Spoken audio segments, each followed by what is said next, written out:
ndako ya voisin soki eza kozika ezali ndako na eza kozika nga na koli na intérieur biso na intérieur na bandundu soki ebembe ezali na mboka oyo komona ba mboka nyonso baza ba voisin à 80 km 100 km bazo ya balobi mboka songolo eza na likambo toza lokola bino na Kinshasa teke ngai naza na ebembe yo zo beta musique wana non wana eza bolingo te tango vandi na voisin il faut koyeba komi batela pe ko batela voisin na yo parce que soki ye azali na passe yo po kozana kimia te. Voilà biloko misa donc bolingo ya ekolo bolingo ya moninga moto pe bolingo ya ekolo ekanga parce que toko swana te soki to swani to komona pe kimia pe ekoya kati na bisote mama tete ya mote yo ko bakisa to letina ne papa Luboya yo po sabso likaniso na yo tali ko batela bandelo ekolo na biso. Merci maman na banzi ya lobi nyoso mazangi simoko avant le baque population ba konzi d'abord bangonde bazambilinga bilinga bangonde miyibi bangonde bazoteka mboka tozali na epoka Mobutu tout mbota konzaki mboko tozali na ba problème wana te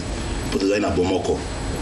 lelo tokomisi bakonzi na moyibi na moteki mbisi na cordonnier akomo kokonza mboka likambo ifo tozonga na tobetela ngo sete likambo ezaka epa moko o likambo ekotawa o rebelle akoti boy abimi boy c'est parce que bato bazokonza mboka eza na parlement ba parti politique miyibi bazebele c'est miyibi o baye pona dibumu na bango na bana na bango baye pona bolingo mboka te po peuple andima akanga mboka sunga mboka il faut ba konzo bazo konza mboka batela mibeko tant bazo na butu bakeko négocier na rebelle banda na moyi baye ba créer biso ba konza mboka to sala boni avant to attaquer peuple bazana loko moko to na otanga na ba kombo na bango to ebisa bango batika ba changer balinga mboka oyo lokola bango so ba monki baza bapaya babima batika mboka mama tete oko bakisali kama mususu na ya ko bakiseko ko zanga te zambi ba bianga mbeso basibu ko koloba mingi pasteur Frédéric Ndenga uchi koloba ke esengeli yambo ya maso to lingana to zana na bolingo eko na biso po soki ozana bolingo mboka te okoza peza na tina mboka na ote mingi penza to za ko beta sete na bae bazomi na bandelo mi bakambi bayo bache bango po babatela bandelo eko na biso bato wana nde basengi penza ko zana ngele zambi muto ko uta libanda ye akota yonde sikoyo oza makambo nyonso maboko na kasi soki yo oza makasi ya kobatela ndelu te soki yo tiki monguna aleki akoteli bana mboka na kati ya mboka sikoyo bana mboka baosandeni esengi pe na bana mboka baza na ngele zambi yo muto oza na ndelo linga mboka na yo lingana neko na yo sika batyo linga pe musala na yo po soki olingi musala na yo te okotika penza bato bakota kasi soki olingi musala oza na bolingwa mboka na yo na banzete po peza monguna kota yeza mwa pasi yason na kobanza esika bandeko balobi to linga mboka ndeko na biso Luboya ye alobi bakonzi kasi na kobanza biso banso ya mboko mamokonzi oza nano liboso population oza peuple toutaka na kozala population tozaka peuple bongo nde tozwaka bibonga nga na kobanza mabe nyonso ezali pamba te formation tozwi yambo eza mabe parce que touti biso banso na bekole formation wana yango nde moto eza mabe yango mbuma eza mabe pamba te koloba na moto linga moninga mécanisme nini oyo ekolingisa il faut mécanisme ezala linga mboka il faut mécanisme ezala guerre baza ko imposer biso yango ko imposer ezali makambo ya libanda eza makambo ya ba impérialiste nde baza na base ya ba guerre nyonso to ko vivre na kati na Afrique. Alors premier monene ezali nini ceux qui vont traiter cause te effet ko changer de Guinée parce que les mêmes causes eza ko produire les mêmes effets. Alors ndelo oyo bakatela kango na conférence de Berlin ce qui toke boyele le peuple rwandais na biso toza na problème te mais ezali problème ya intérêt ya bato baza oyo baso konza mokili nde bango bato balingi te Congo est avancé et Congo ekoma na bitumba parce que lelo nde bato bakamwe bitumba ya lelo mais 60-65 ezalaka na même désordre ba politicien babenda na kakaka pona nini moto moyindo congolais alulaka mingi libanda ke mboka na ye azolula na kende poto azomona mondele lokola nzambe aza komimona teke ye paza moto yenda koyiko bongisa Congo oyo tozaki na guerre ya Jean Scram c'est différent Oui, au commun différent. 65 dans les lois différents. Oui, parce que nous avons la responsabilité de député moko a eu sans orientation. Il y a élection qui était mandat n'a été. Mais justement parce que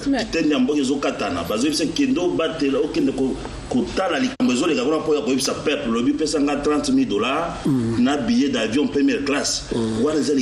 Justement formation à na Tchombe te abandon déclarer indépendance à Katanga qui n'ont pas la libanda te. Tchombe Bobosani non Tchombe toyokana Tchombe papa Tchombe non Tchombe ezalaki likambo ya ba Belge. Mbamso Bosani non zelana no toyokana non zelana no yasili toyokana zelana no yasili salikanisi on peut accepter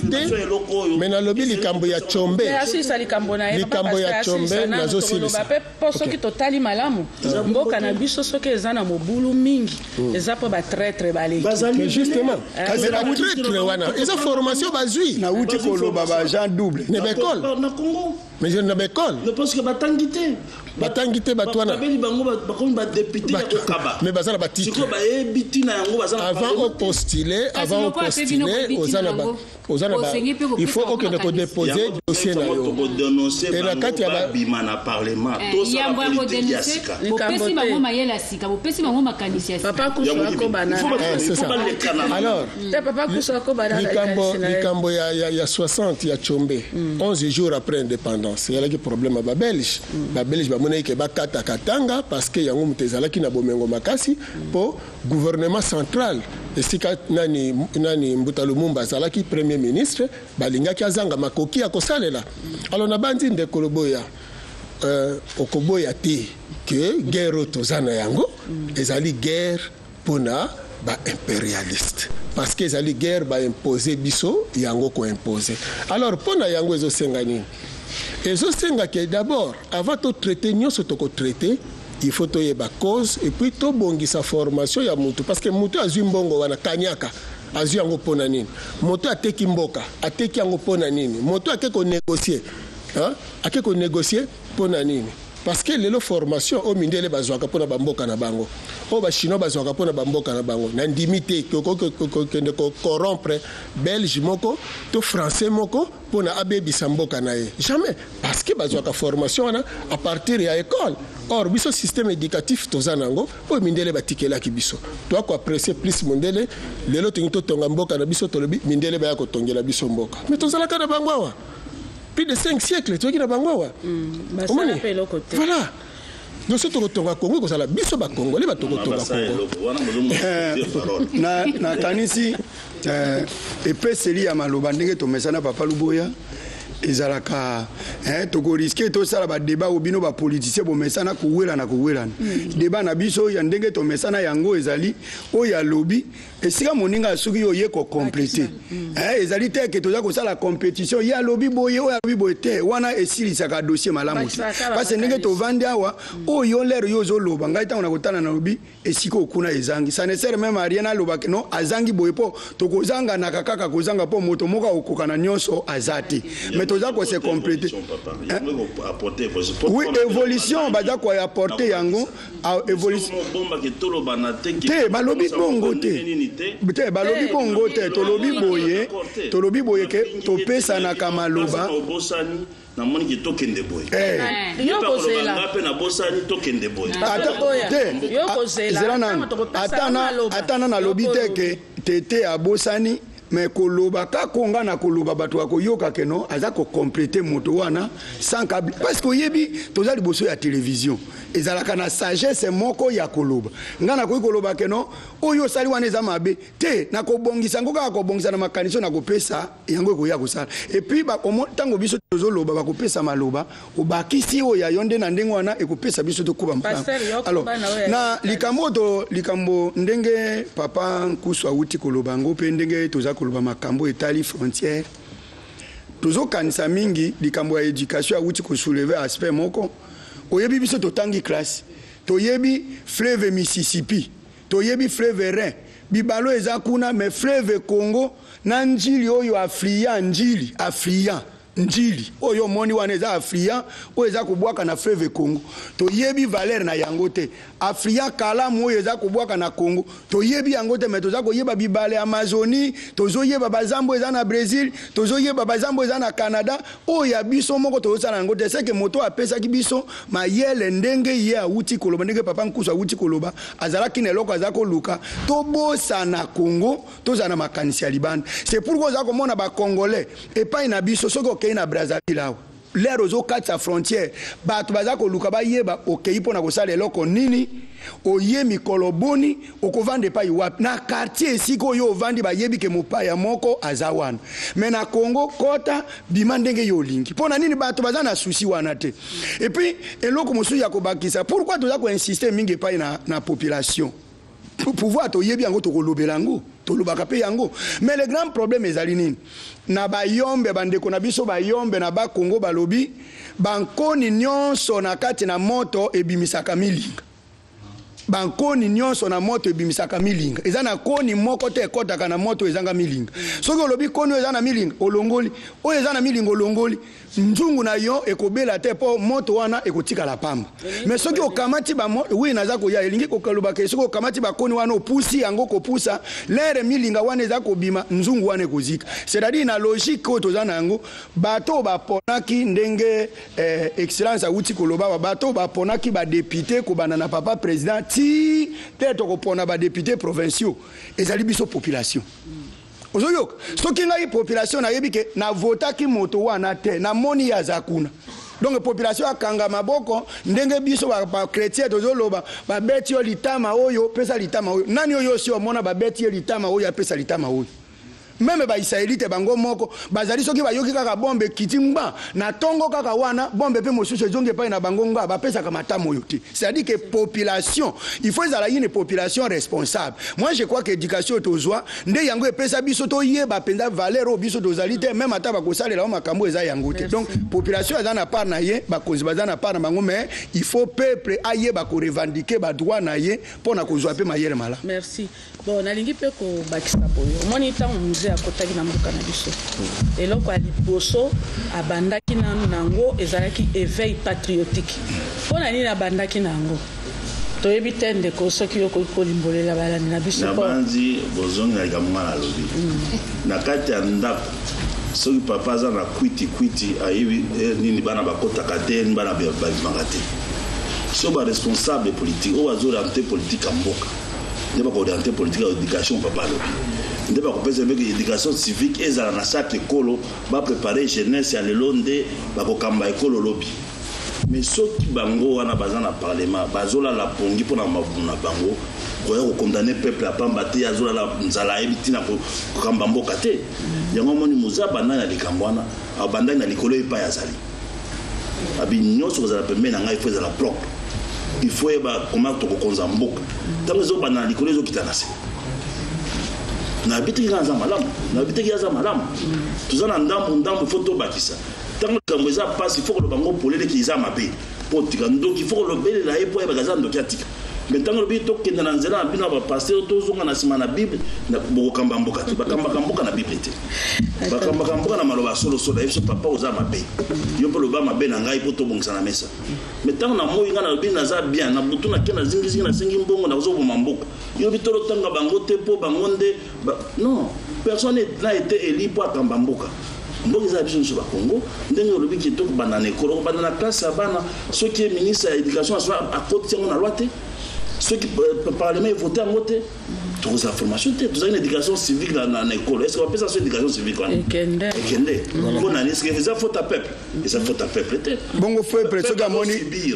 soki amoni ke eloko wana eza yango te ausani tozala démocratie moko eza nanu yo uti okonsenga ke moto azolobana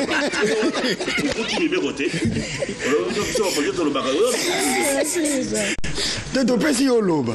opesi ngai te moto azopesa zao yo nde ozopesa maloba te peuple aza na mabele peuple azosibir démocratie na biso eza jeune il faut reformer peuple il faut qu'orienter peuple bato baza liboso baorienter peuple bakamba mboka bazokoyiba baza kotala bajip fume baza koteka mboka libanda yo lobi toloba lobela yango te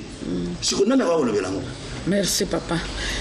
Papa kusomoi na lobi wana teta musée akota esika lobaki makambo ya éveil patriotique. Pona amonaki ke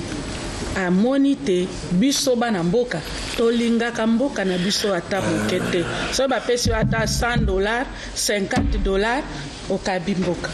Ya solo mama eboma na kobanza musée avandaki lokola observateur depuis 60 ti le 17 oyo mai 17 oyo ye akotaki. En tant qu'observateur amonaki nini ndenge mboka etambolelaki ndenge tunazongi na esika ya formation. Lelo badepute ya lelo bazokopie kaka makambo euta ekoleka meme na ntango ya Mobutu bapesi bango bamituka ba Jeep Aron bapesi bango ba Nissan bakende ba Nissan 6000 ya coopération Zaire Japon tango wana po babimisa biloko na intérieur bakomisi yango bafulafula mbongo tango nyonso bachaka na babanke ya libanda. Voilà yango tolobi muza umeli babomi ye parce que bakomprenaki ke moto soto tiki ye justement akolamusa makanisi ya bato. Siko muze akufi tokomi neleko tozali oyo nyonso aza likanisi ngana kobanza soki kowela nekozala mboka ngo pe kotongama te kasi soki tokoyeba kovanda po toloba te babomaki Mbuta Lumumba parce alingaki mboka eloba etambola malamu babomi musée po alingaki mboka etambola malamu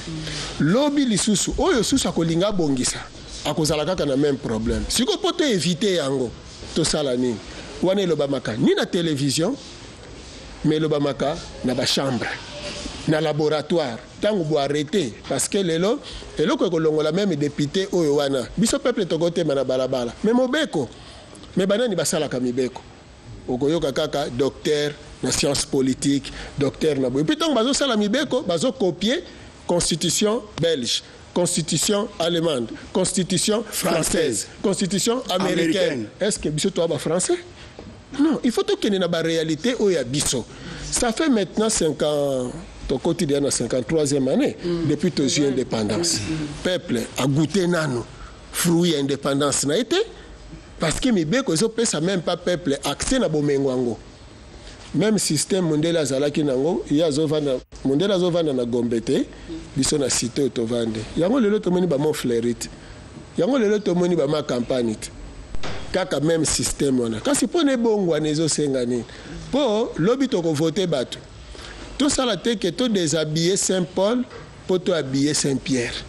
Pour oya kolongwa na oya kokota. Akozana conseiller Mondela te. Akobanda kosenga na bamindele te est-ce que akozala na bolingo ya mboka na ye est-ce que akobanda koyiba te po akende kobomba na poto est-ce que akozala te moto babanda kolula ye mbongo ya bino peuple yango asombeli jeep fumé yango azotongela ndako na quartier boti lokola mayebo mais bozobetele maboko entre temps bino bozolala nzala te il faut te changer. Merci ndeko kusu toza kokobase na lisolo na biso tozongi mingi na etali nano kobatela bandelo na biso moni te tozali ndengo utaki kotanga wana tozali na ndelo ebele kasi tomonaka te ndelo mosusu etiaka biso mpenza mobulu te kaka ndelo mibale to misato yango nde etiaka biso mobulu. Papa Pasteur yo kokoloba nini na likambo wana? Ok, merci mingi mama pe balandi baza kolanda biso nakanisi tango tobandaki na ebandeli nalobaki yango ke nyonso toza koloba eza kotourne likolo ezali kobaluka likolo na makambo yango misato nalobaki ke kozana bolingo ya ekolo nga na limitaki te nalobaki ezala population ezala bao baza kokamba biso soki balobi amour du pays ezali na de haut na de bas bato nyonso bolingo ya mozalani moto aza député aza ministre aza pasteur aza soki nani aza nani soki moto wana aza na bolingo ya moninga na ye moto oyo asalami na elilingi ya nzambe lokola ye akondima teke no ngana kenda kosala makambo mpo na boye na boye soki pe moto wana oyebi voisin toza wana problème ya monene ya voisin papa nkusu awuti koloba yango ke il faut toyeba ba cause oyo eza kosala biso tokoli biso ngana za ko insister yango ngana koli na mboka ngana mboka o ngana koli na boyambi ngana komi lelo lokola passer na yomona lokola na kota na lifelu moi na bima ezate na koli na mboka epai na ngana bandundu mobali aliaka na kati na ndako te mobali aliaka na sombolo anga c'est-à-dire mwasi na yo azwi biloko aye kotia ezala mopaya oyo akoleka ezala bankolo mboka yo okei bokila obomi nyama na yo ye kotia oyo awuti pesha ye kotia moto nyonso aza na nzala aza kolia motema mabe ya kindoki ndenge omoni awa ezalaki te parce que bakotia biloko wana moto nyonso akozwa okoyoka te ke baloki moto basali boye na boye awa na Kinshasa ekomi na pesa yo etabi au nom de Jésus na pesa yo likemba au nom de Jésus sans effet parce que bato bakomi kobanga mpona nini eloko yango ekomisi motema mabe parce que soki voisin azana nzala nalobaki yango soki voisin azana nzala yo ozana biloko akolia okipe voisin wana te kindoki ekobotama motema mabe ekobotama tozana problème lwambo ayemba yango soki lwambo na kanisi tozali bana ya mai moko mindele nde bakabola biso nos ancêtres bayokanaki tina nini biso te nzembo wana ezalaka na nzembo moko elingi koloba nini bakoko na biso bazalaka lolenge tomoni yango na modernité te donc problème oyo ezali awa bikolo wana oyo bazala kotungisa biso oyo tokotanga bakombo te mpo bikolo wana soki otangi yango bakombo awa bango lobilobi na butu baye koyokana yo moto ozotanga bakombo na bango oye komema ngambo ozomona yango ezali lelo bakoloba boye na boye na boye lobi makambo ebaluki oh non biso na bango toyana baproblème te yo moto otangaki yango awa otikali isolé mpona nini otangaki yango merci bon alors bikolo wana oyo biso nyonso toyebi mama pardon oyo toyebi wana bikolo wana problème na bango ezali nini baza na bokauki baza na bokauki baza na ndenge to te toza na elobeli ya moto na moto moto mosusu alobaka na masese mpona koyeba likambo moto mosusu mpe akotanga c'est ça eloko toza kose complete toza kose bayebi bikolo ebundisaka biso bayebi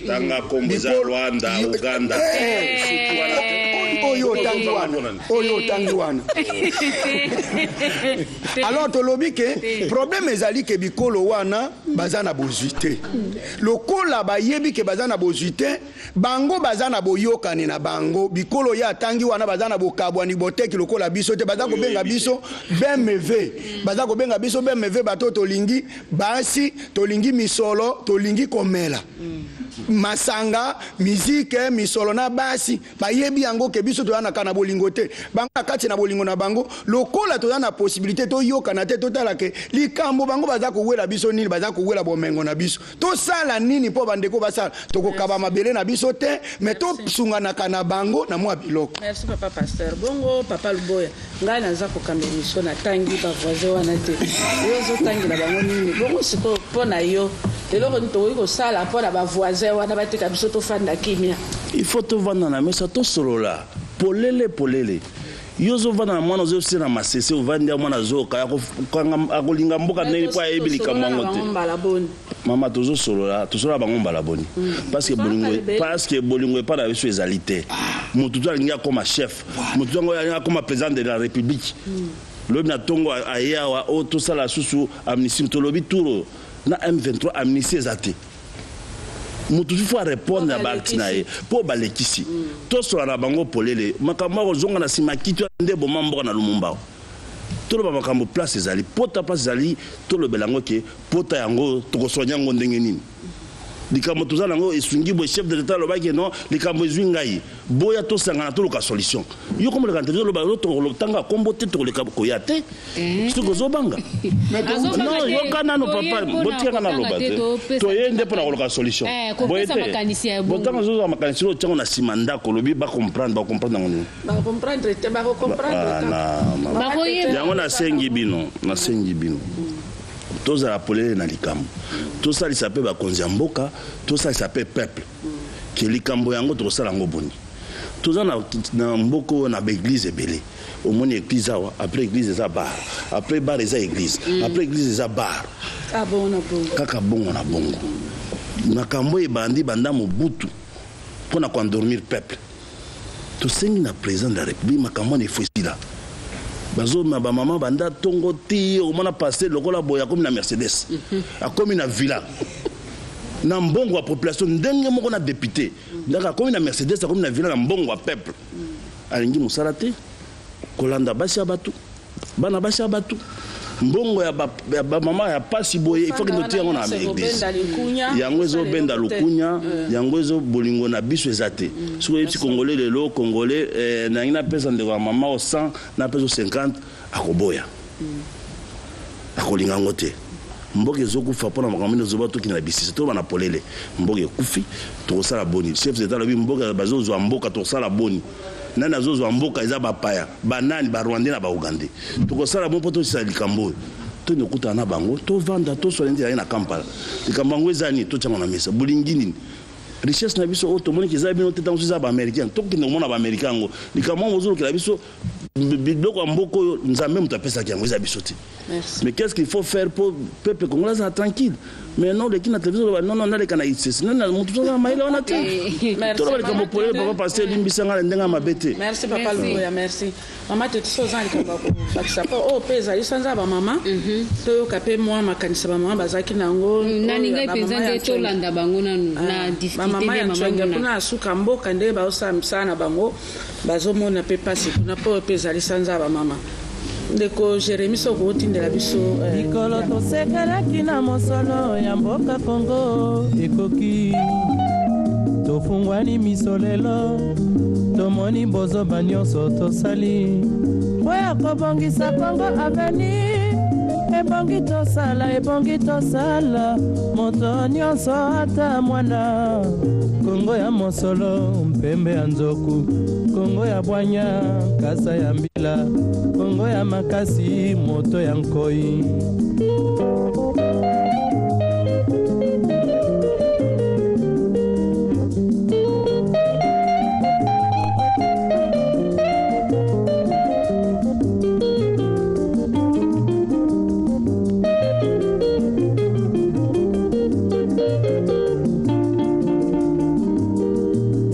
tosekelaki na mosolo ya mboka Kongo ekoki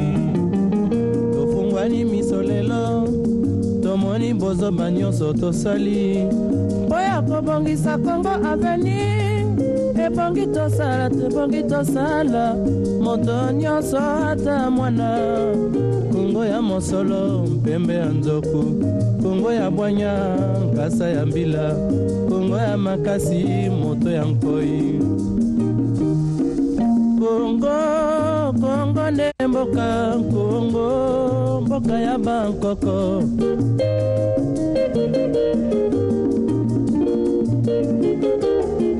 Kongo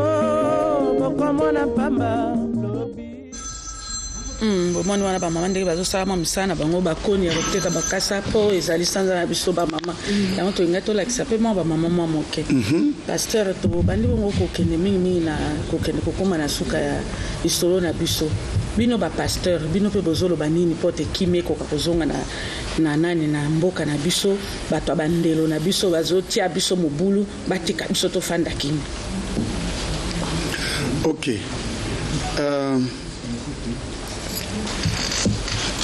Nakanisi, merci mingi mama Eboma, merci mingi pena balandi. Utuni biso basali na nzambe. Soki tozali kokanisa nini mpona bandelo po kimia ezonga. Na yebite basali na nzambe oyo za koloba o ya modele ya Congo ou bien basali na nzambe ndenge toza komona ngo parce que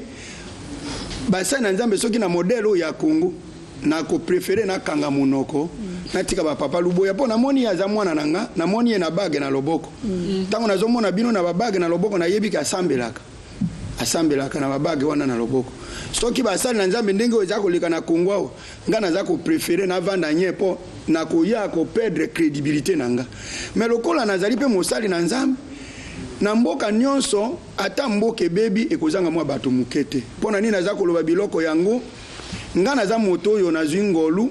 mabe ya koyeba makambo yo ndenge papa nkusu bango bazana ba soutien na mona kaya lekaka na télévision mingi pe naza ko profiter ke mokolo mususu a inviter nga na émission na ye po nga azana mbongo na kolwe espace na télévision te nazo ya wana cadre ya lokola journaliste na RTNC mais ya kolwe mnazo mbongo boye nga na imesa na kawana boya ko seme ko sala boye na biloko wana nga na mesana na ngote na okoka yangote po nazo espace naza ko lobango naza ko banga ko loba po na ba passer parce que mama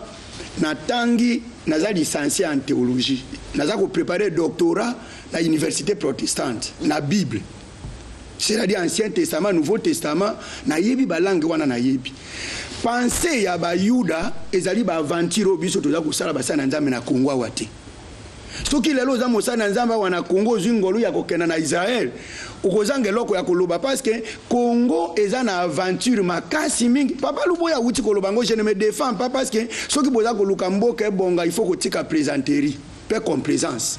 Papa Luboya uti koloba aussi omona na mboka wapi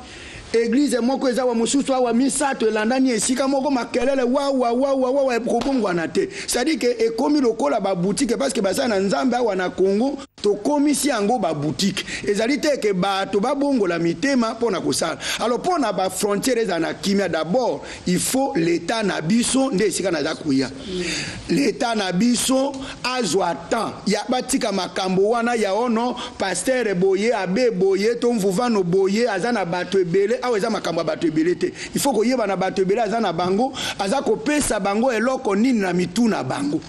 Soki pasteur akoma pasteur po asoma mitu koyebi ke lelo bakomi kosala ba prophétie ya natindi bato bakenda koyekola nkusu pendant une année baza kolanda makambo na ye bazolanda luboya bazolanda yebo maolanda tete soki bazwi information ayekoleka na télévision nzamba alakisinga yongo ichende boye na boye na boye yo lero koyoka moto wana yebi yote c'est un bon pasteur nzoka nda se atindi ba agent na ye bakenda kofile yo soki tozana basali na nzambe na modèle wana mboko ekobonga te. Et puis il faut basali na nzambe bazala conscient que toza kosala wa soki to lobi que même Bible ya biso tozana yango bo landango bien gouvernement landango bien basali na nzambe combien o baza ko pratiquer malobo eza na kati na nzambe.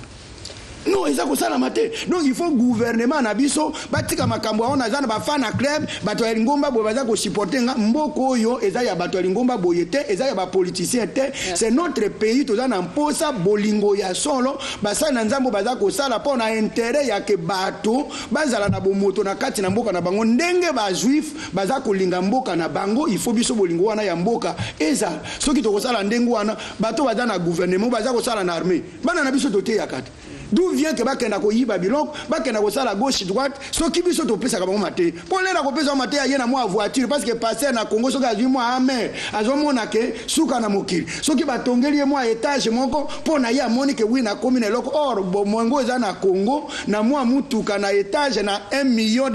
c'est rien par rapport na mboka na biso parce que ba libanais ba yawa ba komi lelo ba mvwa ma pa na biso na. Merci papa. Papa kusu to comme pas na yo to ko lo bate soki ya solo mboka na biso kimi pe ezali ko zala penzate ba sali na nzambe pe bazo sa musana ba ona ndenge lo mubani ya bosolo te matondo mingi na kobanza eza polele ipamba te miso ya bato eza komona soki lelo o attaquer Israël a ko répondre na minduki ba américain ba kendeki guerre na Vietnam ba vietnamien bazalaki na armement moral nde kosala ke population vietnamienne nyonso oyo azalaki na mondoki bakovai libanga ba américain bakutana na mitambo babomaka nango banyama na bamibange na kati na mboka Vietnam babundaka guerre ya ba américain yango esalaki ba américain bakutana na échec na Vietnam. Mais lelo awa eza polele bazwi mandoki baza pe ba pasteur sikoyo ye pasteur azwi mandoki po aboma bibwele to po aboma bato wana zape pasteur te ayaki kokosa na komba pasteur pena lobi aza pasteur bandeko na ye pe na Kisasa baza ba pasteur baza na kati ya Kongo mais jamais ba pasteur bazali awa babengi bandeko na bango ba pasteur po baloba te Bible lobi bongo te omoni parce que oyo zo les guerre sainte te ya ko défendre mabele ba défendre kango soki envahisseur aye mais sikoyo yo kolomboka yo koti lisu na bitumba ya komi boma nyonso wana pona nini spiritualité importée nde sika to telemela ka wana pona koloba te papa nkusu ya lingaka Yesu tenga na bi bo comprendre ka tende parce que nzambe akeli biso na baloposo na biso apesi biso mabelango ya Afrique lelo tolingi to batela frontière Rwanda bakotela kepa na yo bao balingaka biso te Uganda bakotela kepa na yo mais lobi bakoya lisusu yo pe pamba te oyo lelo avandi na ngbende ya bokonzi soit na Rwanda soit na Uganda aremplaçaki moninga oyo baimposaki ye parce que atekaki te eteni moko songolo. Donc oyo basali na voisin yo pe bakosala nango lisusu. Alors botala sikoyo héritage oyo botikaka tango yo balongwaka na kobanza bapoliticien na biso baza na tina monene ya koyeba biso na bokoko balobaka moto akwei na nzeta mbila na tongo apesi batikali mayele. Alors lelo sikoyo tokotika bana na biso frontière po tobatela yango soki toza na makasi tozala pe na mayele e mayele bwanya ekosenga nini toza na bango pembeni tosolola na bango malamu kasi soki bango wana bango pe batindikaka bango kotindika na kobanza toyeba esika bazotindika bango mpona nini bazosala bongo makanisi na bango nde bongo soki tokozala na ezaleli ya koyebisa bana mboka bazolanda biso mokolo na mokolo ete ya solo kobanda 60 biso ti 2013 toza kovivre misère oyo toza kokontinue nango kasi toboyi après 2013 ce qui veut dire bana biso sika bakotikala mikakatano pe pase kwa kozala na bango ndenge ndeko Loboya alobi ndenge tata pasteur moi foi Frédéric foi alobi kasi tokovanda te ndenge mokonzi ya mboka asengi tovanda sikoyo nini ezosala biso tozalaka kaka boye tobongisa esika wana me na kati ya éducation nga na kobanza baministère nyonso esimbi éducation babongisa makambo wana kobanda na bitelo ya se ti na likolo epuis éducation ya masse ekoka bongo kozala pasteur azali peuple na kati ya mboka donc l'état a na pouvoir ya kobengisa pasteur alobi désormais mateya ya boye esili na kati ya mboka na voilà parce que formation zo pesa bato ozolakisa bato bakende likolo zo pesa bango naïveté après tous au komisi fanatique baya kotikela kayo mais bango baza ko souffrir tala ba mama na to uti komona botala nanu vi na bango mais mama wana afuta katike. Merci. Omoni akofuta ticket. Merci. Mais mbongo ya ticket wana ekendeke wapi? Merci papa. Omoni yango wana. Papa Loboya to komina suka émission na biso. Po kimezonga na bandelo na biso. Toto ngande bakaya basoda kuna na bandelo to ti amire na bandelo na biso wana. Na banzi merci mingi mama po kimeza na mboka na biso. Ba ba mona moto na ndako wa voisin tala na ndako na yo. Yango chef d'état ba to sangana nani. To banana kobongisa biso moko bolongo ezala tamne ozi ba passer bali ka mbongo ya bato ba saka buzoba na mboka oyo ya Congo ba député ndenge moko ba politicien ndenge moko muyibi na muyibi eloko malonga ko sala pensée positive ya kolobaki na kanisa lelo mboka ezotambola ndenge nini moza sala kyango biso to sengi boy d'abord to banana opposition ya biso ya politique to sokola miyibi nyonso baza na kati to bisi pe majorité oya kopesa so bango mbongo to dénoncer so to sisi na bango bolingo komi moko to ta la majorité opposition lingelo ba pauvreté te po botindi opposition komi tina ko senga mbongo na balabala po bino pesa bango mbongo bomo makamboka de opposition le fait comme constitutionnel c'est ngio koloba ba parti politique est reconnu il faut chaque sanza ba $5,000 chaque parti politique et tini mutu na makanisi ya mabete so asumi kwanga bana nae asumi akokende akende kosangana na mongona tekino pesa ngambo na fungola eteni mboka eza très important comme ngana lobi wana donc tango chaque parti politique ba lobi opposition eza pauvreté te il faut opposition la biso eza la constitutionnelle eza reconnu eza opposition responsable constructive ngelo baké ezo sangana Kabila sali mabeto président Kabila o sali mabeto obongisa boy. Merci. Et non comme na simanda ba no pesa ngambongo sinon na ko dénoncer. Merci maman. Ba kolingo yango wana. Mali kamba ko baso ezali susu pato komina suka ba biso. Komina suka soki to lobito ta nyonso ndenge ndeko Loboya lobaki eza papa kuza passer Frédéric bao nyonso bakoyi bakonzi eza ba politicien ba député ba nani bazalika ba peuple. Alors eloko biso tokosa makasi eza nini il faut tanto banda na base peuple nanu nde côté ya malamu po lobi yenda okoma mokonzi akokamba kaiso to bito banda nanu bango te to banda likolo bo bango siko maye ni bakozwa esengi to pesa nanu peuple wana oyo ezo ya sika mayele ya sika totali sa ndenge nini akoyibongo kokamba lobi okamba ndenge nini yambo ya kokende likolo pona koloba te to buka ba wana ba mususu bo to banda nanu na peuple na si. Merci. To kanisi bandeko balandi to komongo na suka émission na biso bolandi ndenge bandeko bauti kopesa moto na makanisi na ye omoni te maso mayewana mazali ko uta mingi esenge na biso to kwa kozana na bolingo to linga mboka na biso poto kwa koyeba ndenge nini to ko batela mboka na biso ntango bolingo ezali te eloko mo ko sama na mboka na biso te yango na peti na mokonza mboka azali ko senga te biso baso bana ekolo to sangana na esika moko to kwa koyeba tina nini ntango nyonso biso tozali na mikakatano tokanisi pona lelo tosuki awa boboto mingi na bino bosungi biso pote to koma bisika bozwami botika malamu to komise mbala ya si. Merci. Alléluia, amen.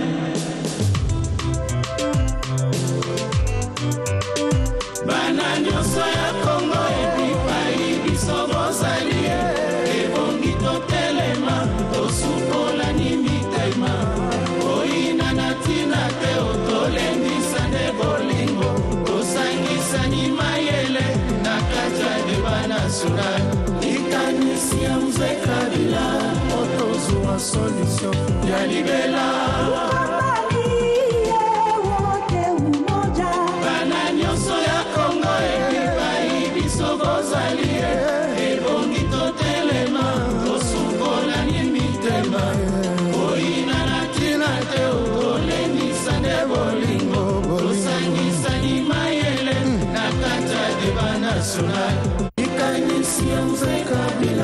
Attention, attention. Qui a dit que c'est fini et qui a dit encore que c'est trop tard? La RDC est plus qu'unie à jamais. Sous le haut patronage du ministère de la Jeunesse, Sport, Culture et des Arts, l'ONGD Vision Verte RDC, en partenariat avec le ministère des Médias, chargé de la relation avec le Parlement et de l'initiation à la nouvelle citoyenneté, la Radio Nationale Congolaise RTNC, Hôtel Invest de Presse, Coex RD Congo, organise une première édition du Festival des Arts Nationaux. Génération 4 en sigle, FAN 4, du 20 au 31 mars 2013 à l'Hôtel Invest de Presse. Vous qui cherchez à voir l'unité de la nation congolaise, voici une occasion de plus qui vous est offerte de faire preuve d'unité nationale à travers vos cultures dans leur diversité. Les amoureux de la culture, élèves, étudiants, touristes, acteurs politiques et économiques, ceci vous concerne, afin d'apporter votre pierre à la promotion de la culture congolaise. Gouverneur de Kinshasa, Bakongo, Bandundu,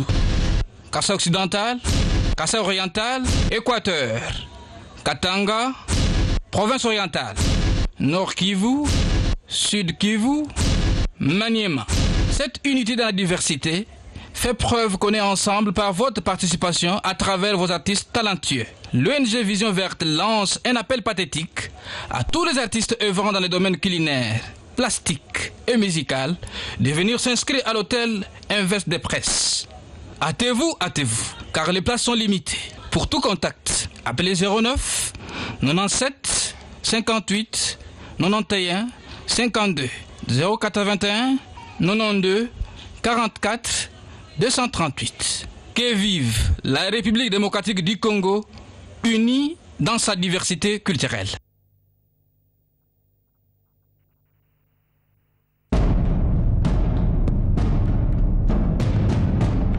Agriculture, facteur de croissance. Pour que la RDC redevienne grenier agricole, réapprendre à semer, 3 piliers. Production agricole animale, réhabilitation, entretien des routes des dessertes agricoles, adduction à eau potable. Puissance agricole au centre de l'Afrique. Campagne agricole RDC.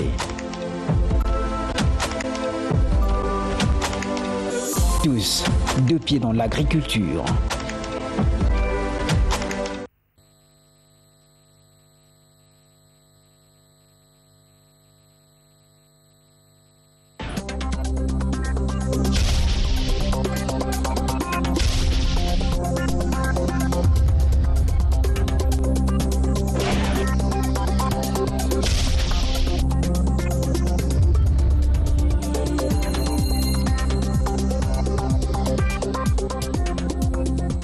Heureuse de vous retrouver une fois de plus pour vous informer, mesdames et messieurs. Bonjour et merci pour votre fidélité à la radio-télévision nationale congolaise. Pour rappel, cela fait aujourd'hui 356 jours depuis que la République démocratique du Congo est agressée dans sa partie orientale. À l'hôtel du gouvernement, le Premier ministre Matata Ponyo Mapon a présidé hier la réunion du groupe thématique secteur productif. Parmi les points débattus figurent les balisages de voies navigables et la résidence du train urbain Rikin Zuziloya pour le reportage. Consolider la croissance économique, c'est aussi veiller à la qualité de la dépense publique. Rappel du Premier ministre Augustin Matata Ponyo Mapon aux membres de la Troïka stratégique, réunis ce lundi à l'hôtel du gouvernement pour faire le point de la situation économico-financière du pays. La Troïka stratégique a fait des suggestions au ministère du Budget et des Finances pour libérer davantage des ressources au profit des investissements liés au social et à la vie économique. La question du projet de loi sur les mines a été également évoquée. Et comme l'État finance à 100% les sports dans notre pays, il a été décidé de rompre avec les pratiques qui ne sont pas conformes dans l'acheminement des primes des athlètes qui se fera directement dans leur compte. Les primes, c'est des primes de motivation qui logiquement doivent être payées aux joueurs. Et nous voulons bien annoncer que désormais, les primes aux joueurs de Léopard seront payés dans leur compte bancaire. La deuxième réunion présidée ce lundi par le Premier ministre Matata Ponyo, c'est celle du groupe thématique secteur productif. Le compte rendu avec le ministre des Affaires foncières. Nous avons eu à examiner deux dossiers présentés par le ministre des Transports sur le balisage de voies navigables pour lesquels il existe des fichiers mondiales qui vont permettre de pouvoir acquérir des équipements de balisage. Donc, le second dossier, il s'agit de pouvoir instaurer le trafic ferroviaire entre la gare centrale et Kitambo magasin. Les instructions ont été données pour que dans les 3 mois qui suivent, toutes les dispositions puissent être prises de manière à reprendre ces trafics. Pour sa part, le ministre des Affaires foncières a communié dernièrement avec les Kimbanguiste à Kamba. Les détails avec Guy Blaise Kitiki. Le 22 mars coïncide avec la naissance de son éminence, le feu Diangenda Kuntima, fils cadet du prophète Papa Simo Kimbangu. La cité sainte de Kamba était noire des fidèles, venus de toute la province, mais aussi de l'étranger, du Congo-Brazza, de l'Angola et de la Belgique. Dans cette manifestation, un invité de marque, le ministre des Affaires foncières, le professeur Robert Mbwingabila, qui lui aussi est né un certain 24 mars. Le chef spirituel Simo Kimbangu Kiangani et le ministre des Affaires foncières, Robert Mbwingabila, ont circonscrit l'événement. Je suis né le 24 mars, que pour Papa Diangenda c'est le 22, que je vienne prier Dieu avec les descendants de Papa Diangenda. J'ai gardé un souvenir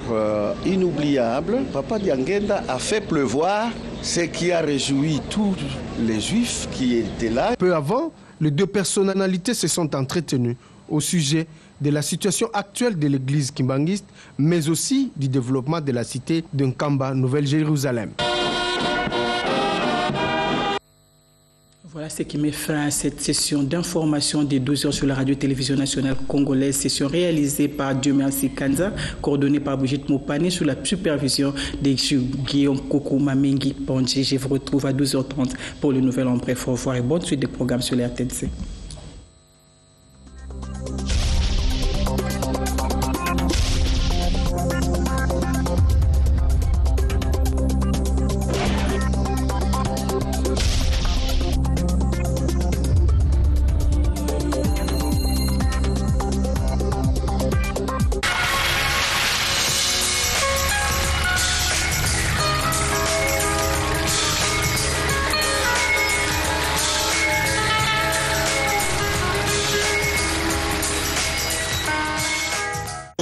Le sida, une terrible maladie. Le sida, un mal qui ne pardonne pas. Le sida, un mal qui n'épargne personne. Oh, c'est fléau le sida qui laisse impuissante la médecine.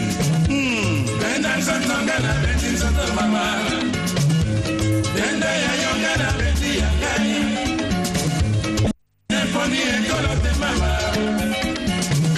Sineponi loposo te mama. Sineponi aja te mama. Ba mama, boke ba,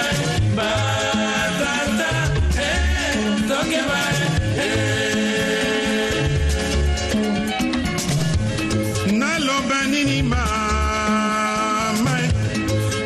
Mbote batata, mbote ba mama, mbote ba mpangi na mutino menwe bakantangwa kulanda emission na beto mavimpi ya nzutu awa na RTNT na kilumbu ya bubu.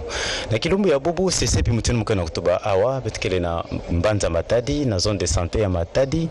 Sika wapi bavandaka kubumba bantu ya kimbevo ya kolera. Mubanza na nima na mono beneke na kumona. Kimbevo ya kolera kele mosi ya kimbevo kele tikilumbu ya bubu yai na kizunga ya Bakongo kasi na Matadi ya mekatoka fioti ya mebikala na boma timwanda. Na kilumbu ya bubu petike tubila inki mutindo kununga mvita tiki mbevo ya kolera.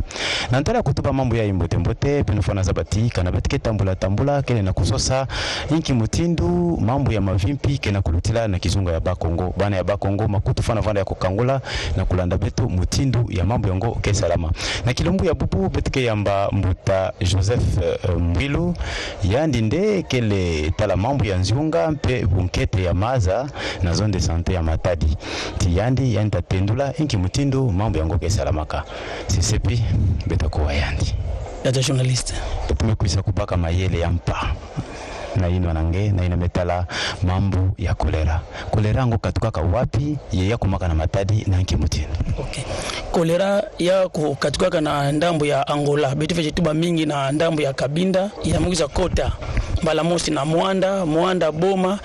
beto awa na Matadi ya kusaka kota na le 2 juin ya kutaka kuisaka nkimutindu ya kuisaka na mupepe na maza to na nzutu ya muntu to nkimutindu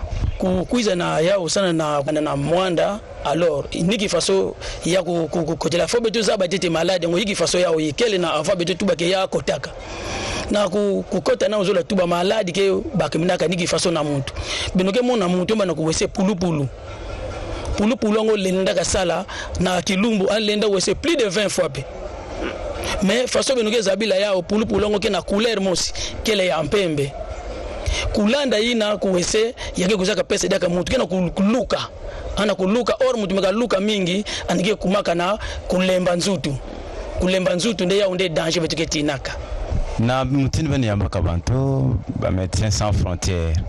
sadisa beno sambu na kutunga mwa inzo ya basaku na kutalanki mutindu kubumba bambevu na mutindu yambaka bambevu bavandaka mingi na inzo ya beno fana bumba bao inki mutindu. Merci samna na kutuba inzo ya iba kuizaka edebeto na Médecins Sans Frontières bao kuizaka tunga ya beto déclaré que épidémie que malade me kukota alors ba kuizaka bamuza tunga yao beto yambaka awa 125 malade mais betoke na zone de santé zole awa na kati ya ville zone de santé de Matadi na ya Nzanza mais naba malade Nzanza vanaka kuiza awa beto sukaka na 125 malade yake mona moto na Nzanza hôpital mbote kelve na Nzanza hôpital kele kwani mais hôpital général de référence ya kele awa na Matadi na zone de santé de Matadi betike mona basuku mingi na basuku ya yonso basuku mingi yankaka kele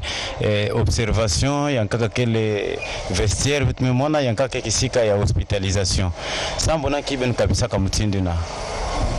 bitoka busaka yao samuna na kukikutanina d'ailleurs kutu ngeme kubanda kaka na ba masuku na a partir nganda tete tangu ngeke na kukota ngeke mona porte ya ba personnel ngeke mona dia kana ndambo kuna porte ya ba malade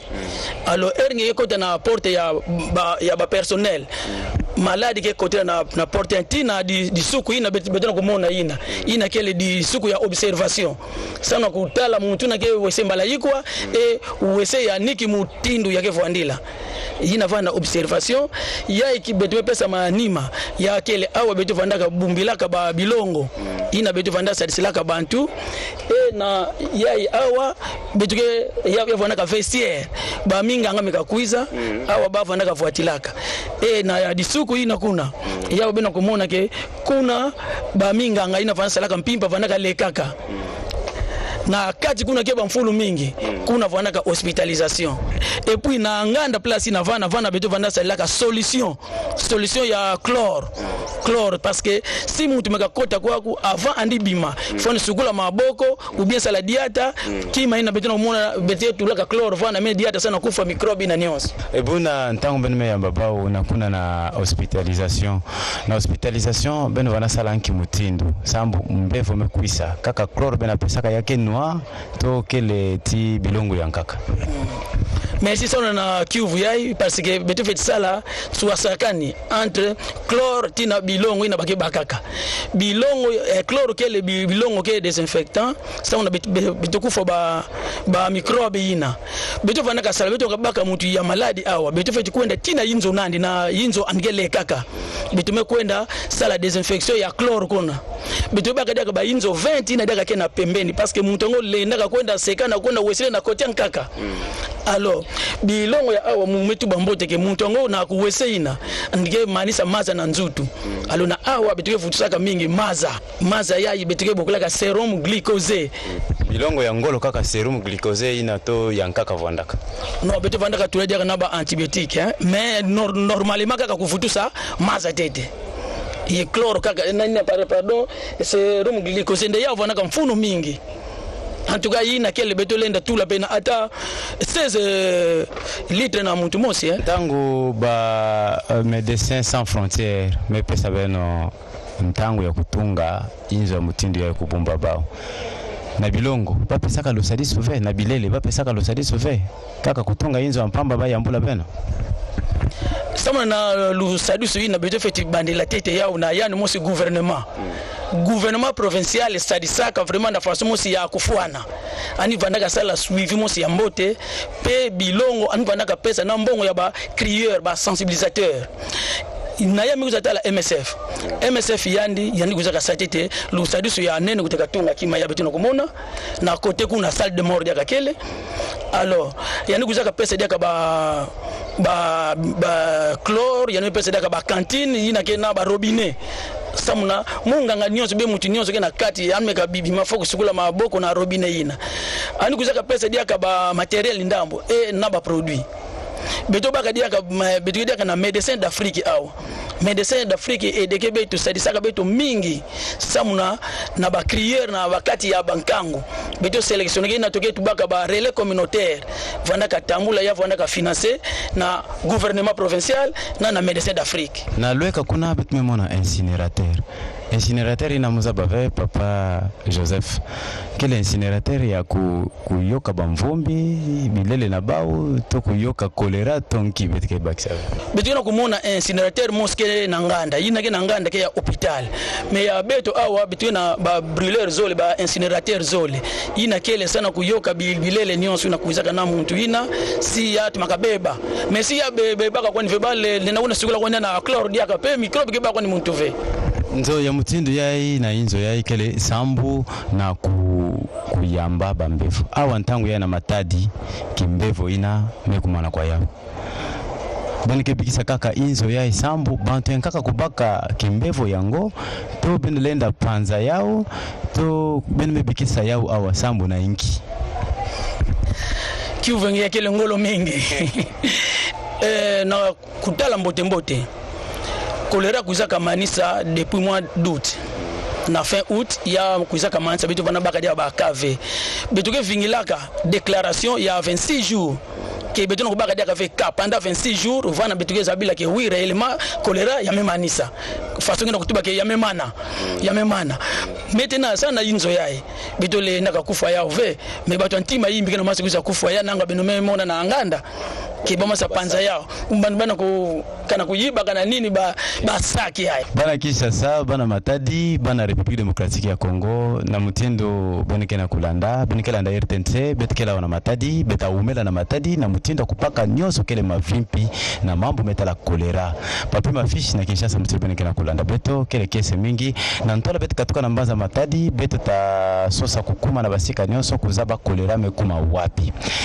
bana matadi benofona zaba diambo mosi diambo inakele kitula na kati ya bunkete kuzaba inki mutini kukitanina papa Henri kusosakana ntango nyonso na kudia kima na munoko nange madia ngefona sukula maboko na sabuni to na putulu ya tia inapenda kele mbote mingi petike futuka mingi na papa Joseph bubu yai mambo yonso kele na intu nange betumetu babuna samu nanki konso kilumbu ngekele penepene ya munganga médecin chef de zone ya Matadi ngekele bonso mwana ya nsusu pembeni ya mama na yandi bubu yai na Matadi kimbevo ya kolera mekuisa manisa kansi petike wakuna na lweka na boma na mwanda kimbevo ya kele ntete ya mema na ntete bene memanisa na Matadi bantu ke tambula boma Matadi mwanda bantu ina lenda nata diaka kimbevo yango awa veto nki mutuni bene meila ya kele mpasi mingi sana na maladi yango kuvutuka diaka awa parce que betume baka bantu naba chef de quartier naba chef de cellule naba ONG beto nyonso betume kote na sensibilisation sama na bunkete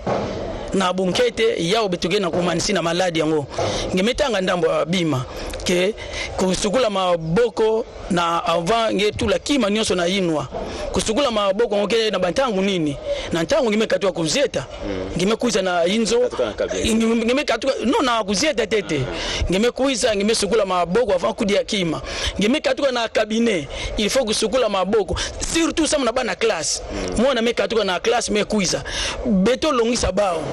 ke avant kudia kima faut kusukula maboko et puis betume ko ndiaka na ba mama ba yai ke lambaka na ba inzo ngena kulamba madi faut kutema visa ya mbote na nzungu kele veke ndunda ngemetula kaka na après quelques minutes benime kudia non il faut ya tumatoka mbote bena kena na beto na sakanya na Reunion FM matondo mingi ben kela ndaka RTNC na tango nyonso betke sala kisalu kuzieta na beto kele vesambo na kutambula mpamba muketu paka ntango nyonso kesambo na kupesa malongi mpe kutala iki mutindu mavimpi ya bana Kongo kele na kutambula ke diatira na mutindu mosi beto fana pesa mvutu na luyero ya isi na beto kana bambute luyero keza bave iki mutindu mambo mavimpi ke lutila tavanda diambo mosi ya mpasi diambo mosi ya imbi ntango betu mesolola ti mbuta Julien Ngita yani ndekele munganga mbuta ya zone de santé ya Matadi yani metendula ti bonkete na Matadi kele mambo mpasi betu fana tuba ya usambo nanki Matadi melutana mingi mutindu ya kutimuna cabinet keleve na ndambo kaka ba cabinet ya leta kele mingi na balabala kasi bantu mingi kesalila ya uve yake mona na mutindu bake bukira na muputu méthode d'hygiène kele penza na nzila ve mbuta Joseph na Matadi bantuke nena kelosa na masa ya mpozo kenwa masa ya mpozo ya doti inki mutendo bensalaka sama na kupesa bao bandongisi la to malongi na beto awa kutimuna batu aeti mpasi ya kele surtout ki masalaka yimbi na ntango ba kabulaka vili ya Matadi baina kabulaka yao ba salaka kubika kuyindula na banzila ve bayinzo masa kufitakana ngekwenda kutana betuke na kati ya Matadi betuke na zone de santé keneti ville tina Bwala ina bake boklaka urbano rural doneti ville neti Bwala alors na bandambo kaka muno kutubila ngena malmalo betuke telge na aire de santé ngadi so lwadi mbuzi sana ngekutana ba toilette ba wese keleve ba unyoso ke kotaka na mfinda ere anda kuwese mvula ke noka bakosa nyingi ya kesala area sana contamination ande tamba jardin ke na ndimba na ntawa kaka kele ba imbwa kele ba ngulu ke dia nini wese ina to cabinet na ntango ngulu to imbwa ke dia wese ina yani lenda baka kolera na imbwa yake baka mave kana ngulu parce ngulu binoke kudia nini me katokutuba madi ya nyonso yafana ndunda ina il faut te matokisa yao ya toka mbote sika na ya toka ve angemebaka yao mais il faut kutokisa madi ya mbote avant bino kudia ekutu ya kulomba make il faut kudia madi ya kamwa tia ngetata me kato façon ngetata journaliste me katuka na kisalu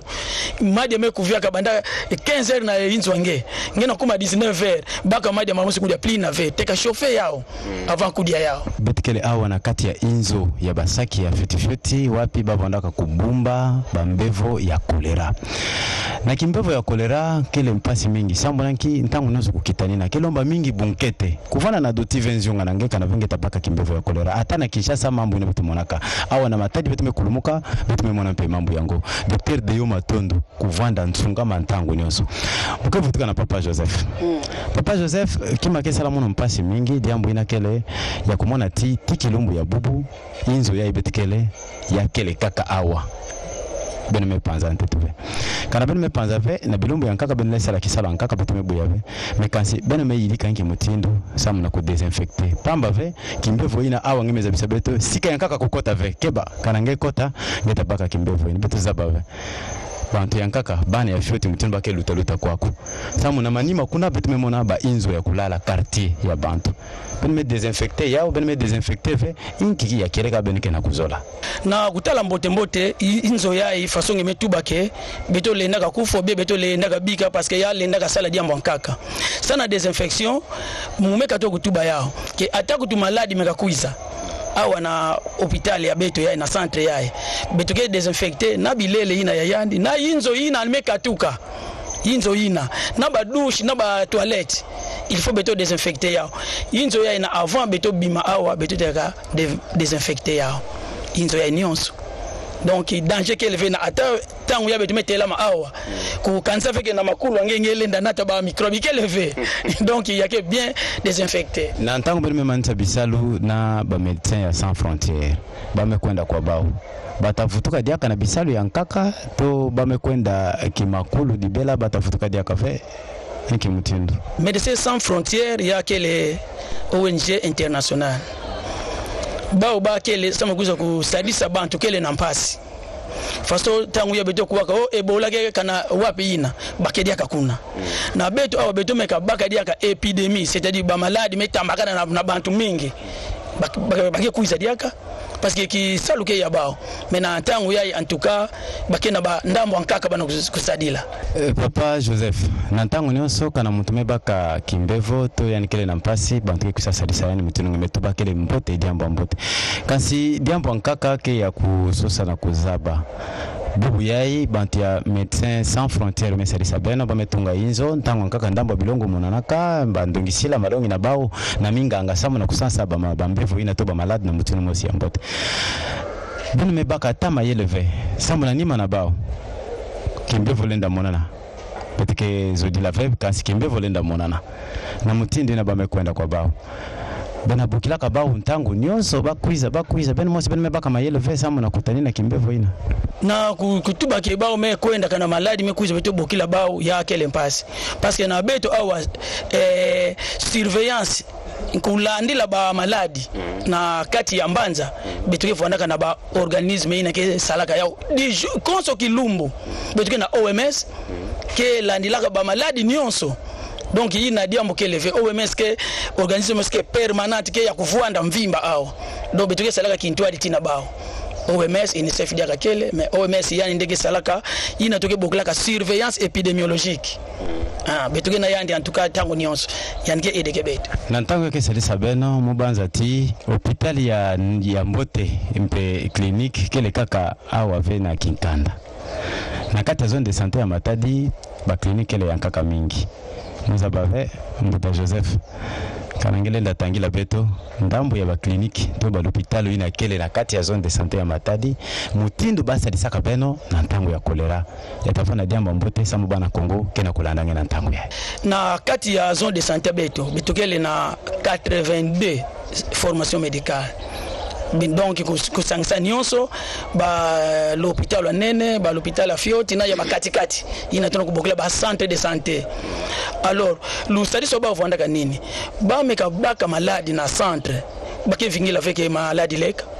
ba meka mona ka noso ya diarrhée tete fallait ba tinela beto yani ina vanda ka lusadi so mosi ya nene en tout cas parce que er bake kuiza mbala mosi beto tuba na sali na beto vanda ka tubla ya observation si yao beto me interne si yao ve beto me pesa traitement ya kaka en tout cas ba hôpital ça beto mingi Matondo mingi petike na kwenda na nsuka emission na beto bampange lozolo na RTNC konso kilumbu ya iya mutunu manike na kulanda emission mavimpi ya nzutu petike tambula na kubaka mayele ya impa bubu na matadi mbasi betavanda na boma mbasi na mwanda ata na songololo betakuma samu na kubaka mavimpi kuna wapi na kati ya Republika Demokratiki ya Kongo ya vimba betike kuendaka na kusosa kubaka mambo ya mavimpi sambu bana ya Kongo mwana ya cheleka inki mutindu mambo ya ngoke na kutambula emission mavimpi nzutu kele mosi ya emission ya RTNC kesala lulendo ya mambo ya mavimpi lulendo ya RTNC na bisika nyonso ya betike na kutambula Joseph Mbilu yandi zabisa beto to yandi pesa ndongisila na bana ya Kongo bana ya matadi inki mutindu kukitanina sambu kimbivu ya kolera kubaka ngeve ndinga na maboko nange samuna na kolera kubaka ngeve beto feti kubandaje na vile ya matadi na beto awa beto kele na barele communautaire 10 kena kutambulaka na ba class kena kutambulaka na ba inzo nzambi kena kutambulaka na ba mituel ya vwana wo ya bayombe wo ya bamanianga bana kwenda sana kuzabisa bao ke en tout cas maladi ngoke bakaminaka na banzila ya nkaka ve kaka na nzila ya bunkete beto feti tinisaka ba wese ya bana yake weseke na po il faut ka tout ça parce que nzinzi na ke kuna miata na wese ina yakidia ka bunkete ve amekuza miata ngetana inwa awa ngeke sala play déjà microbe mekotaka donc diamu ya ntete ke ka bunkete ya bitina kuloma na bana ya Kongo nyonso sambu na bana matadi ke losa bana matadi ke losa ba wese beto ke lombaka parce que depuis ntama kwani na ata maire de la ville beto angeti blaka yao mingi na ata gouverneur na ina beto ke lombaka na bao ke mwana mekasala toilette wese ina ba kubumba ve na inzo me babaka ba kwenda dukula mbala mosi na dibulu ya toilette ba ina ke salaka toilette na matiti betume lomba na mbao basosa batunga ba toilette esika na keleve basosa ba futila parce que mingi me kumaka futile ngeke locataire awa mais ana ko na futila toilette na parcelle nkaka parcelle voisine donc basala ba toilette plina et puis beto bika kunwa n'importe quelle maza nyonso fe beto kwendaka mona na fleuve na côté mpozo maza mpozo batu robaka na kunwa yao allo beto baka chef de cellule comme relais communautaire naba adjoignant ba ko na sala sensibilisation beto kudia kima na ke ya mbote beto kudia kima ina ke ya imbive beto sukula maboko fa kudia konso kima surtout kusukula maboko konso kima ngezo la kudia o manga fruit faut kusukula yao tete na avant nge kudia yao donc nyonso ke na kukwenda kaka na bunkete kuzitisa bunkete ya nzutu bunkete ya madia ya maza dia katona tanga kaka madia ya maza kunwa ya bilele ya nzutu diaka il faut kuyobila nge muntu betuke lombaka diaka mingi na ba mama na la fois passé betu vona na kilo ya ba mama ya bake tubila ka sepen betu zabisaka ba okenge mama me katwa kutambula ngeme futuka na inzo ngema sa toka no mwana medila dibeni ina kupesa ve na mbala mozi fote ka sukula di beni avant kupesa mwana ngeme katula mwana kushi me suba na avant nge simba di beni kupesa yani teka sukula maboko parce que mwana na bunkete yani veke sukula nge mama di beni no mais nge mama faut kusadisa mwana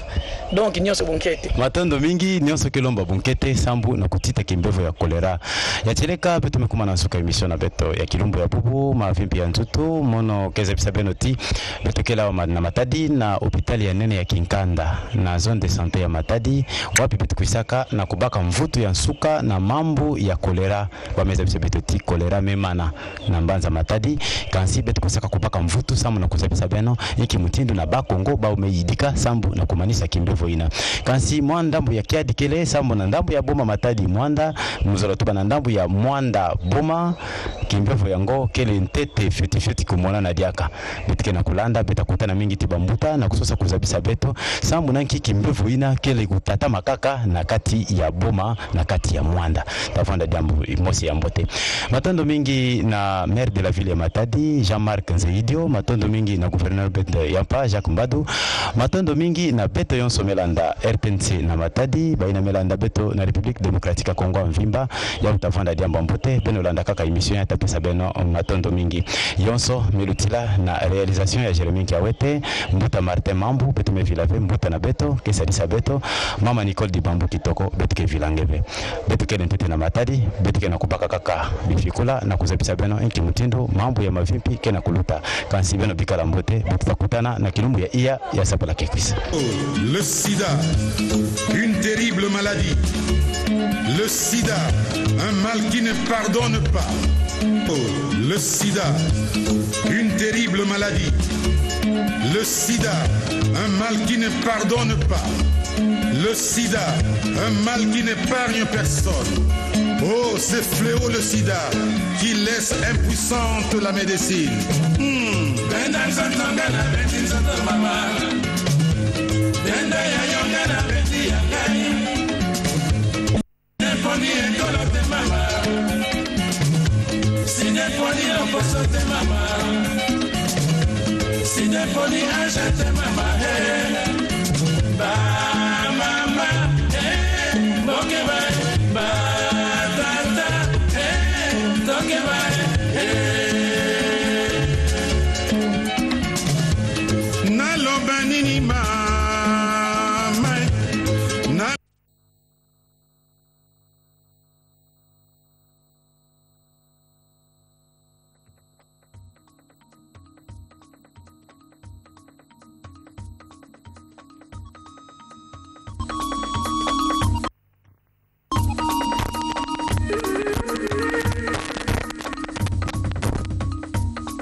Mesdames et messieurs, bonjour et merci pour votre fidélité à la radio-télévision nationale congolaise. Nous ne cesserons de les rappeler. L'agression de la République démocratique du Congo dans sa partie orientale totalise aujourd'hui 356 jours. Nous compatissons à la misère de nos compatriotes victimes des conflits armés. Il s'est ouvert hier la journée d'information sur les droits internationaux humanitaires et sa mise en œuvre. La cérémonie a été présidée par le président de la Chambre basse du Parlement, Aubin Minaku.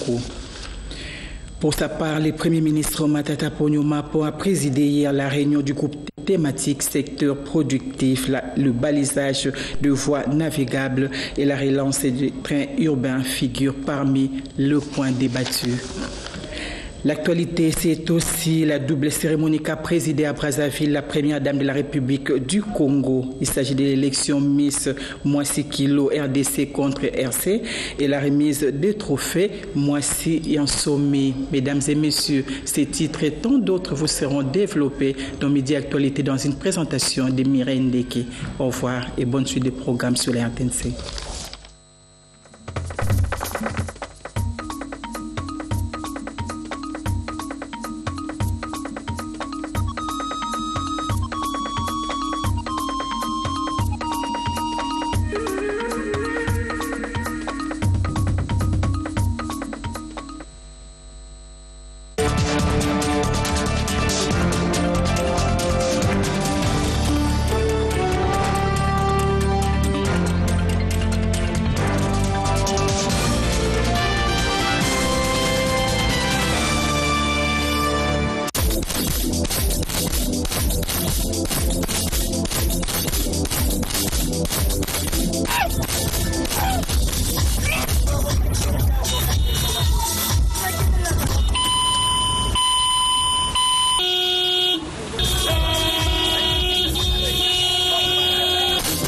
Chez Orange, nous savons que vous avez parfois besoin de communiquer, même quand votre crédit est épuisé. C'est pour cela que nous avons créé SOS Crédit, un crédit de secours pour continuer à communiquer quand vous arrivez à la fin de votre crédit. Composez étoile 700 dièse pour faire votre demande de crédit. Pour plus d'infos, appelez le 1777 ou www.orange-rdc.com. Restez connectés, change avec Orange. La vie change avec Orange. Ce n'est pas sale. C'est une star en devenir. Avec Como, nous voyons la saleté différemment. Nous croyons que la saleté est bonne.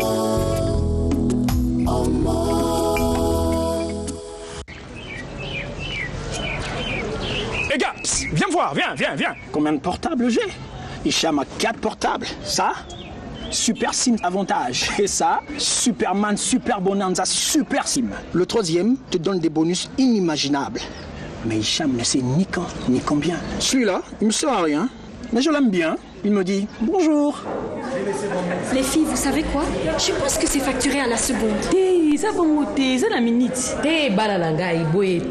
le prix à la seconde. Non, maman. C'est les pions qui à la seconde. Par minute. À la seconde. Combien je paie la minute? Ça, je ne sais pas. Sur quel tarif? Je ne sais pas. Et quand ça a commencé, je ne sais pas. Quand ça va se terminer, ça, je ne sais pas.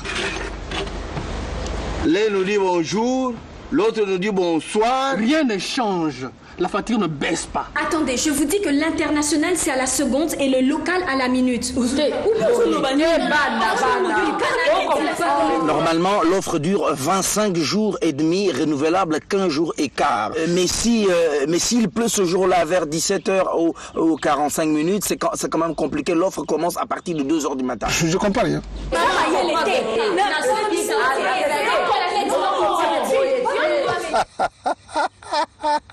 Nous, ce que nous voulons, c'est de la compétition.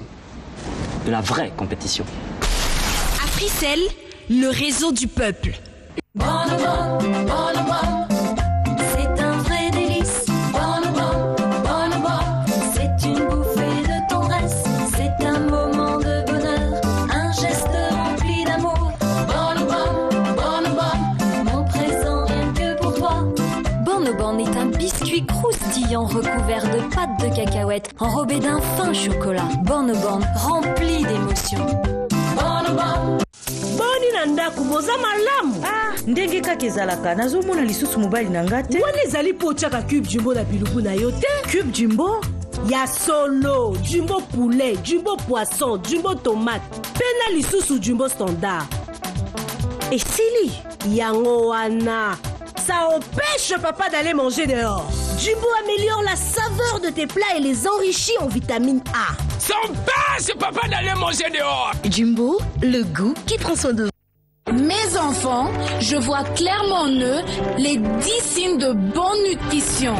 Découvrez Nido fortifié et les 10 signes de bonne nutrition. Le premier signe, une taille et un poids adéquats. Le deuxième signe, un bon développement des muscles.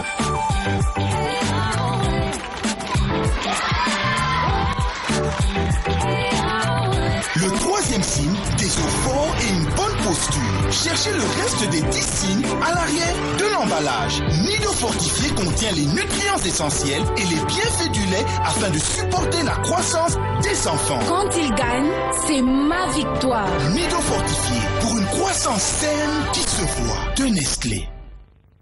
Mes enfants, je vois clairement en eux les 10 signes de bonne nutrition.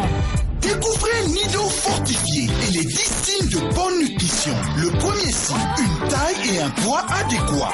Le deuxième signe, un bon développement des muscles.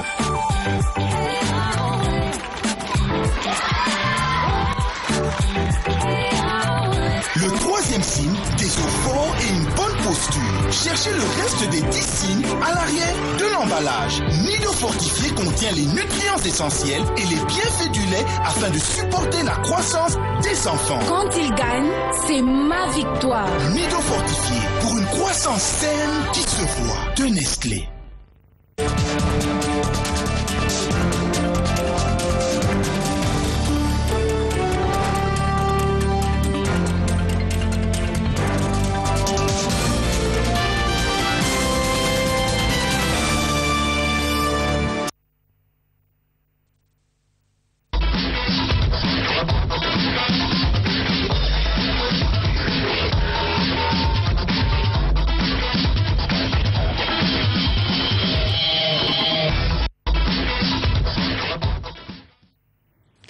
Amis de téléservice,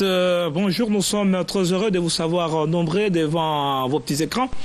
et que nous sommes toujours à votre disposition. Le sujet principal de ce midi s'intitule « Jeunesse d'aujourd'hui que le lendemain ». La jeunesse, vous savez, c'est une période entre l'enfance et puis la période des adultes. On peut estimer que la jeunesse va de 12, 14, 15 ans ans jusqu'aux environs de 30 ans. Et à ce moment-là, la personne est préparée sur le plan politique, économique, social, culturel et technologique. Sur le plan politique, les jeunes sont préparés, n'est-ce pas, à occuper des hautes fonctions d'État, des fonctions de la gestion de la cité, attendez par là, chef de quartier, être bourgmestre, être maire de la ville, gouverneur, député, ministre, président de la République, hein, sénateur, etc., etc. Et les écoles ainsi que la famille, tout comme l'Église, sont appelées, n'est-ce pas, à rationaliser, c'est-à-dire à ordonner d'une manière future la vie du futur cadre.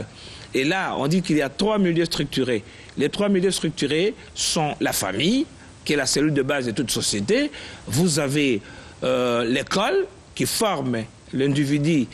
qui doit être autonome, qui doit avoir une éducation solide dans sa vie. Et il y a également l'Église qui donne la dimension spirituelle de l'individu. Croyez-vous que les cérémonies telles que le vote ou bien les élections de pape constituent une activité prédominante dans la vie, parce que le pape est une personne qui incarne la responsabilité spirituelle dans le fonctionnement de l'Église catholique, par exemple. Mais les protestants ont le leur, tout comme les orthodoxes ont leur numéro 1 également. Et c'est pourquoi les jeunes doivent être préparés dans l'éducation. L'éducation, c'est-à-dire l'acquisition des connaissances capables de rendre l'individu indépendant et de devenir autonome, de permettre à l'individu de vivre comme il se doit, d'une manière honnête et honorable. Alors, la jeunesse également est appelée à vivre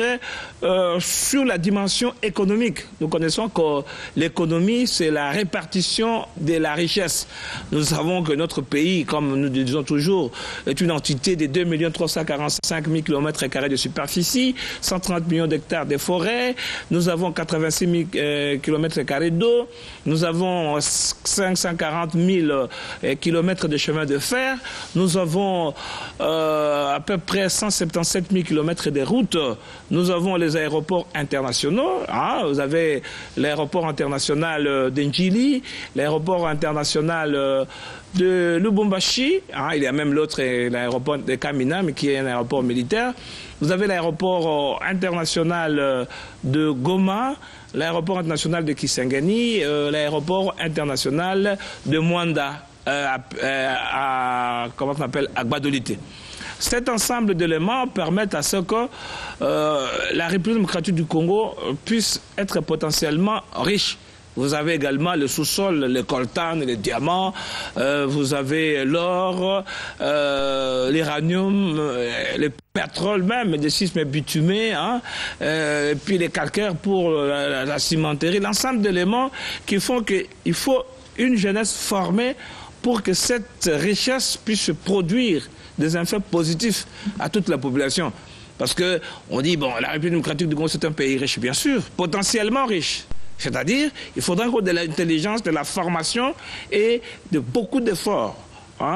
sur le plan intellectuel, sur le plan matériel, sur le plan financier, pour que la mise en valeur de l'or, des diamants, du poisson, de la forêt puisse permettre la distribution de la richesse. Sinon, la richesse est visiblement, mais le poisson, aussi longtemps qu'il va continuer à rester sous l'eau, la forêt, aussi longtemps qu'elle ne sera pas exploitée, le diamant, aussi longtemps qu'il restera sous sol ou mal géré, ça sera toujours difficile pour que quelqu'un puisse manger le matin, à midi et le soir, pour que les loyers soient dignement payés, parce que lorsqu'on parle de loyer dans un état moderne, il faudra 4 chambres, salon, cuisine, toilettes incorporées, douche avec véranda, un environnement de l'espace, pelouse pour l'aération et pour permettre aux enfants de bien jouer. En ce moment-là, on dit que voilà, l'habitat, le loyer est normal. Mais ça demande à ce que la richesse culturelle, la richesse mentale. Nous avons parlé également de la dimension culturelle. Nous avons à peu près 500 tribus en République démocratique du Congo et les 500 tribus sont la base, n'est-ce pas, d'un ensemble de cultures qui, une fois raffinées, permet à notre pays d'être un centre névralgique même du monde, parce que nous avons les 5 souches ethniques d'Afrique. Vous avez le Bantou, les Hamites, les Nilotiques, les Soudanais, vous avez les Pygmoïdes, tout ça. Ce qui fait que la République démocratique du Congo, sur le plan culturel, c'est un foyer des différents peuples d'Afrique. Hein, parce que l'Afrique a à peu près 300 tribus, et dans les 2300 tribus, les 500 se trouvent en République démocratique du Congo. Et la province orientale a au moins 250 tribus et les 5 souches ethniques d'Afrique. C'est pour dire que si nous arrivons à mettre en valeur notre culture, ça va nous donner beaucoup d'argent. Parce que la musique peut être la première industrie d'exportation chez nous, en République démocratique du Congo. Si le ministère de la Culture rationalise les choses, si le gouverneur de province rationalise les choses, si les responsables des animateurs culturels rationalisent les